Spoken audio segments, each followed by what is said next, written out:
Добре дојдовте во ова издание на темата на неделата.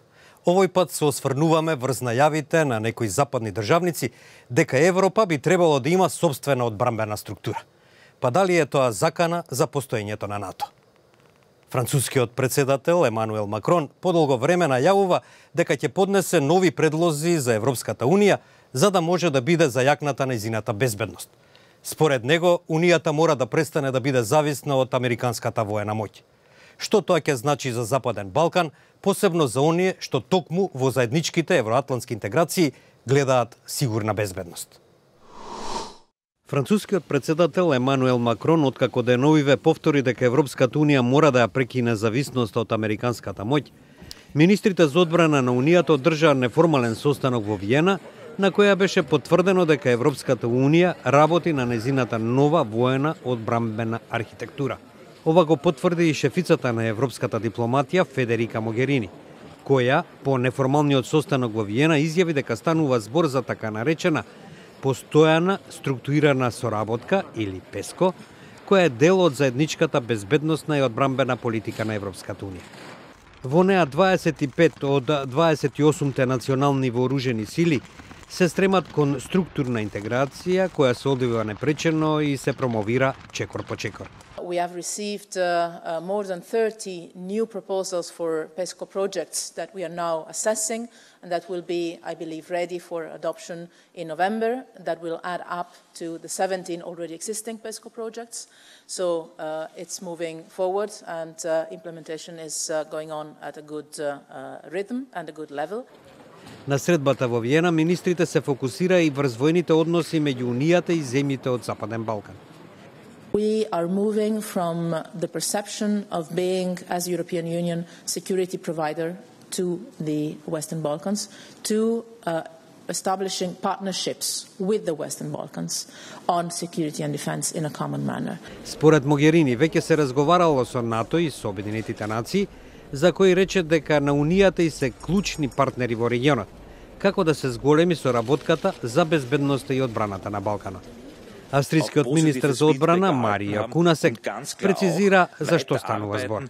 Dazu müssen wir aus unserer Sicht in 3 ganz konkreten Bereichen noch Verbesserungen treffen. Zum ersten, wir brauchen zeitgemäße militärische Kapazitäten. Zweitens, verbesserte Planungs- und Führungsstrukturen auf europäischer Ebene. Und drittens braucht es auch neue Finanzierungsmodelle. Всушност, овој состанок следуваше по најавата на францускиот председател Емануел Макрон за нови напори во европскиот одбрамбен проект. Тој притоа рече дека безбедноста на континентот не треба да се подпира толку многу врз Соединетите држави. L'Europe ne peut plus remettre sa sécurité aux seuls États-Unis. C'est à nous aujourd'hui de prendre nos responsabilités et de garantir la sécurité et donc la souveraineté européenne. Nous devons tirer toutes les conséquences de la fin de la guerre froide. Des alliances ont aujourd'hui encore toute leur pertinence, mais les équilibres, parfois les automatismes sur lesquels elles s'étaient bâties, sont à revisiter. Et cela suppose aussi pour l'Europe d'en tirer toutes les conséquences. Коментарите на Макрон дојдоа по низата гестови на американскиот председател Доналд Трамп за дистанцирање од традиционалниот сојузник НАТО, постојано критикувајќи ги членките на алијансата за нивните расходи за одбрана, што предизвика грижи кај европските земји. За Македонија ќе има место и во НАТО и во новата европска одбрамбена архитектура, велат аналитичарите во Скопје. Според нив станува збор за две работи кои се надополнуваат. Всушност, НАТО ќе биде насочено кон подалечните мисии, додека заедничките европски сили ќе бидат насочени кон заканите кон Европа. Но тоа, како што велат, не значи дека Соединетите држави креваат раце од регионот. Зголемувањето на структурната интеграција на европските сили не е во спротивност со НАТО и Македонија евентуално би станала членка и на НАТО и на заедничките европски сили за безбедност. Националниот координатор за НАТО на Македонија Стево Пендаровски вели дека идејата е Европа да не се подпира толку на американската воена моќ и повеќе сама да се грижи за сопствената безбедност, додека НАТО повеќе би се ангажирало во справување со подалечни закани. И тоа воопшто од почетокот, па дури и сега колку да звучи чудно, нема да се коси со соработката на скоро истите држави во НАТО алијансата.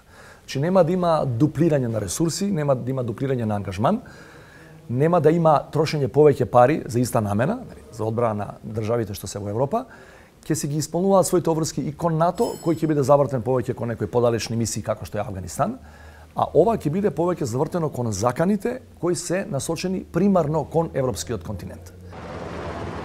Пендаровски посочува дека заедничките европски сили не се нов проект, но најавите за засилување на воената соработка во Европската Унија се поттикнати од ставот на сегашната американска администрација, која се обидува што повеќе да се повлече од Европа и да се насочи кон други делови од светот.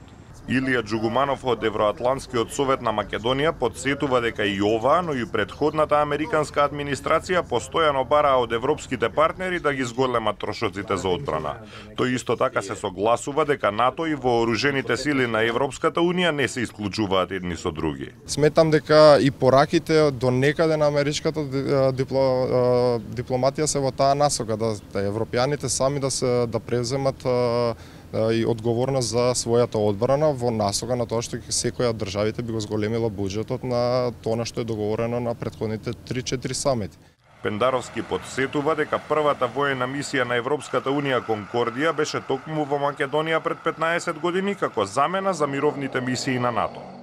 Се сметаше и тогаш и сега се смета дека е многу пологично тие што се најблиску до жариштето, значи европските партнери, а членството прилично се поклопува освен САД и Канада, тие да дојдат први за помош и за асистенција на западно-балканските држави, наместо да имате американски или канадски војници. Тој посочува дека токму НАТО и помага на Европската Унија во своите воени мисии, оти тоа не значи американско кревање раце од регионот. Нашите Facebook, YouTube и Twitter се отворени за вашите коментари на оваа тема, односно за сегашните и најавените нови одбрамбени структури во Европа и местото на Македонија во нив. До гледање.